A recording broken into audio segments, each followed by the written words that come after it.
Hi, good morning guys.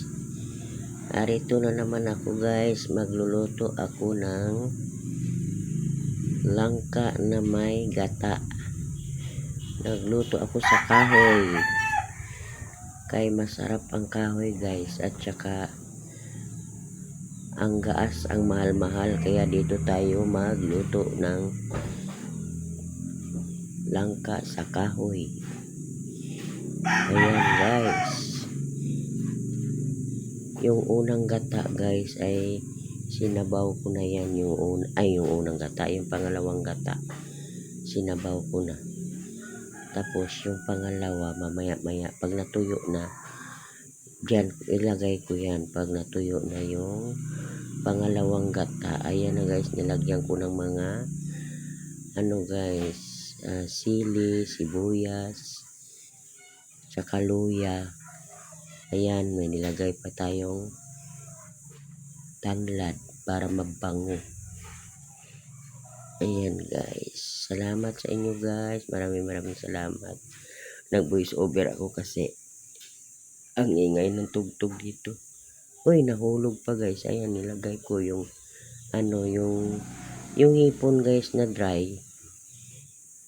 Ayan, yan yung nilagay ko guys, yung hipon na tuyo siya ng hipon. Kasi marami yung kaibigan ko, maraming tuyo na ganyan. Kaya ayan ang nilagay ko guys. Natapon patuloy kasi ang kamera kasi niyan ay tinutok ko sa tapos nalihis. Ayan na guys ang gata na unang gata yan. Ayan, nilagay ko na yung unang gata. Sarap-sarap yan guys. Paborito ko talaga yan guys, yung langka. Ayan, wala tayong sinabaw dyan na tubig, puro gata. Kasi may niyog dito guys nga nakatayo. Kaya fresh na fresh ang niyog niyan. Ayan, nilagyan ko na ng Knorr cubes. Pork ang nilagay ko dyan na cubes kahit walang baboy.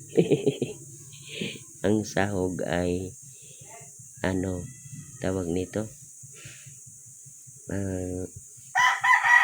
hipon na maliliit na yung alamang. Yan, lagyan na natin ng asin. Ayan, at nilagyan ko na ng siling green. Ayan, maraming salamat sa inyo guys, walang sawang suporta. Maraming salamat. Thank you sa lahat. Yun. At saka nagsugba ako ng guys. Nagsugba ako dyan ng tuyo. Tingnan nyo, nagsugba ako ng tuyo.